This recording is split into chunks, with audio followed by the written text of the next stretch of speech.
All right, let's get into it, Rob. Of course, the thing everyone's talking about, it's just amazing. And obviously, a lot of it's due to the pandemic. But Michael Jordan has recaptured the imagination of the sports world again. You know, I mean, he's always a topic of discussion occasionally when you talk about the GOAT and this and that and comparing today's players to him.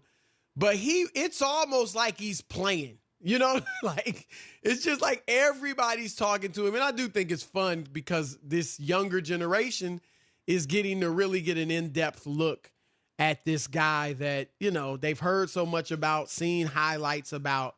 So I'm really enjoying it from that perspective. I thought last night's episodes 5 and 6 were very good. And there were many takeaways, you know, many different things we could address. But one that I thought was very interesting, Rob, was Jordan talking about the price of fame and how he clearly did not enjoy it. I mean, he said himself, this is not a life that you would envy. He said he was ready to move on from it. Still the best player in the world in 1998, but he was ready to move on, would have no regrets about doing so or no reservations about doing so.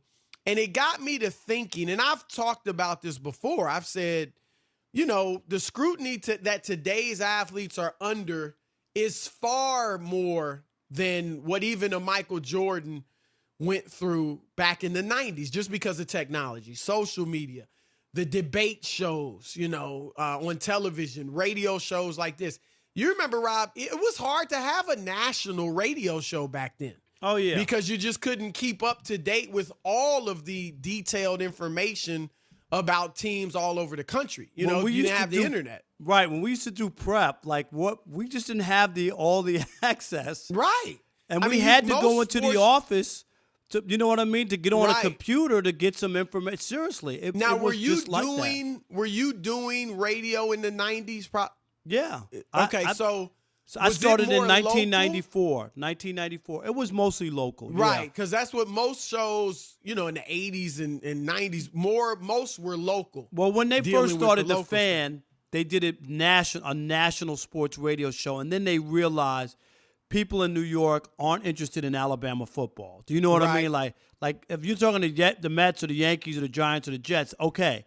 But they're not trying to hear like all these other teams and whatnot. Right. And then that's where I think it became more local. Even to this day, national shows don't do that well in New York.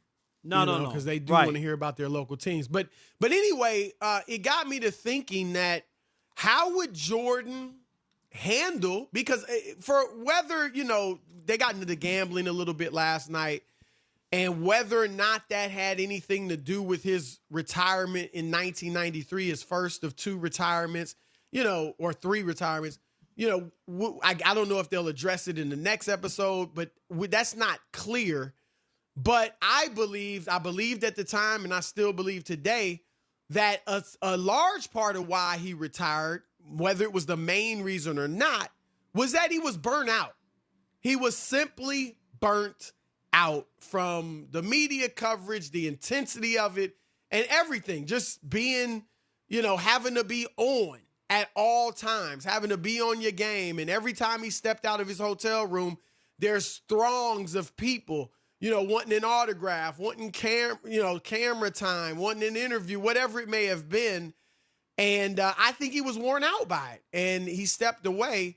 But like I said, that got me to wondering, Rob, how do you think Jordan would handle today's situation with the intense and increased scrutiny, even criticism and attention that these athletes get? Well, I think these kids have grown up with it, so it's a part of who they are. It's in their DNA.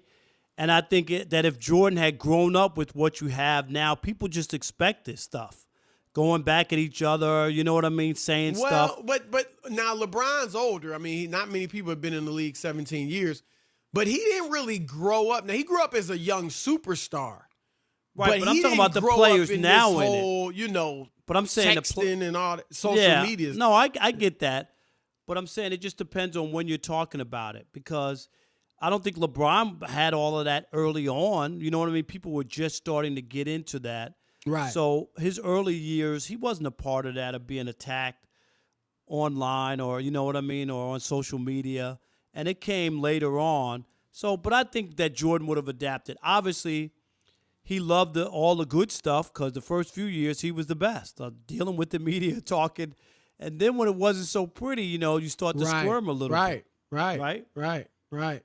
Yeah, I think one thing that should be becoming clear to people is that, like, LeBron handles it. Now, he gets criticized, and LeBron is more polarizing than Michael Jordan, even though we saw some of the challenges and scandals, if you will, that Jordan had. The gambling, going to Atlantic City, the not speaking out about social issues and things like that. He still wasn't as polarizing as LeBron, because most people still loved Jordan, of all races.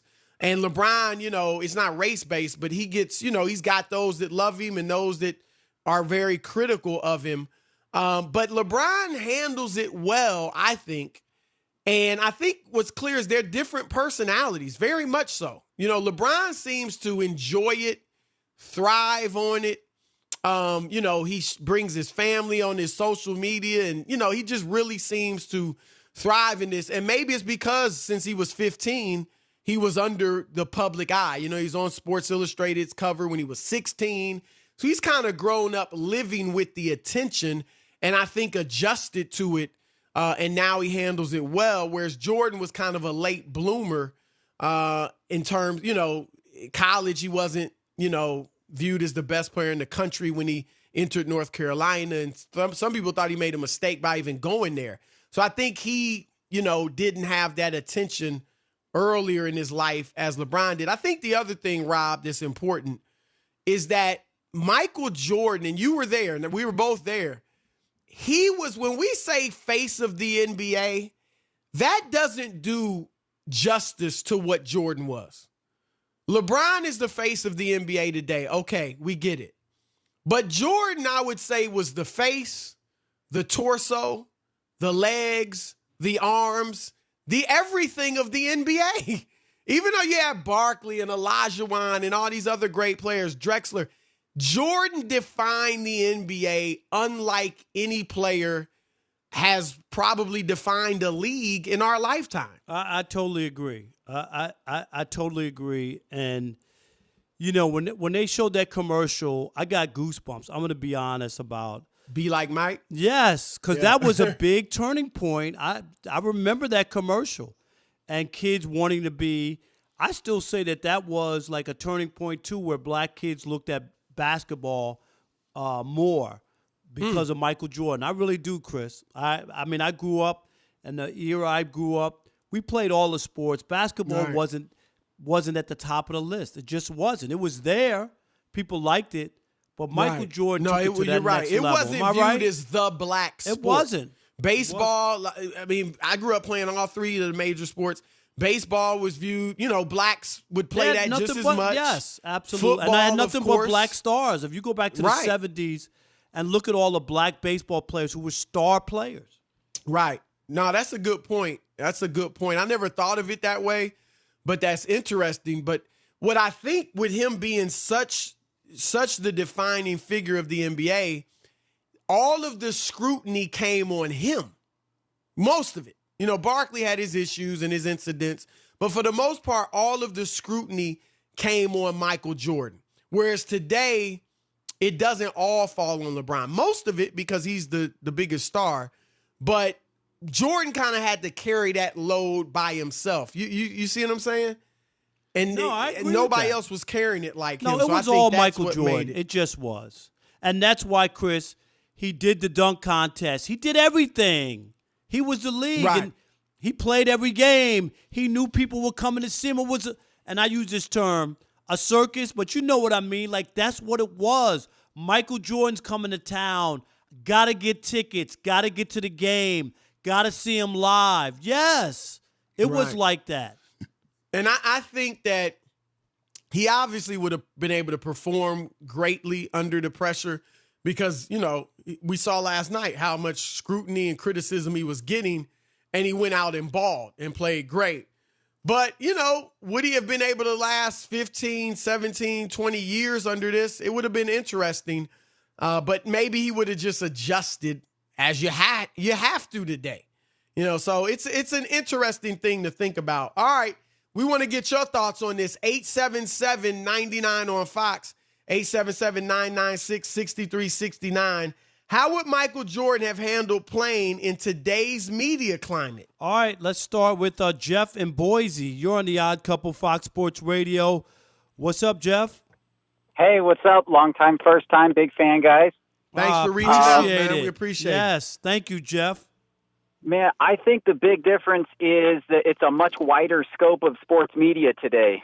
Back then, Jordan was the face and torso and arms and legs of the league because you only had so much bandwidth to give to him. He had to be the front page of the sports page when you got your morning newspaper. Today, you go to foxsports.com, there's literally millions of words of coverage of every sport from horse racing to basketball, and that's during a quarantine.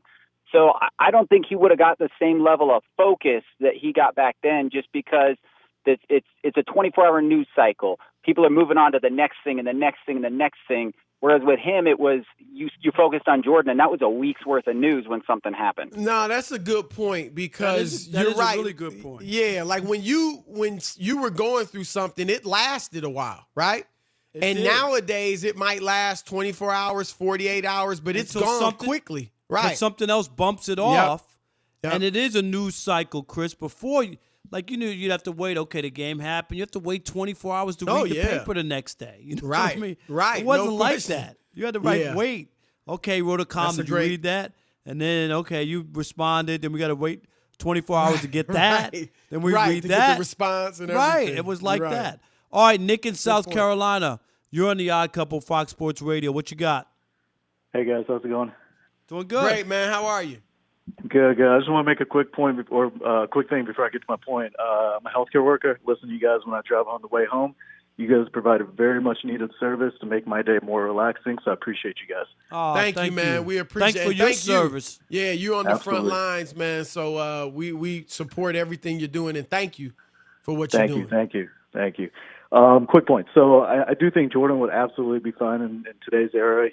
He's proven time and time again he's one of the most mentally toughest athletes, along with LeBron. Maybe not, but I mean, just thinking about the fact that he's using a guy in New York who's on the radio saying he's going to Atlantic City, and then the next game he's dominating just because he's fed up with the fact that they're saying gambling is getting in the way of his performance.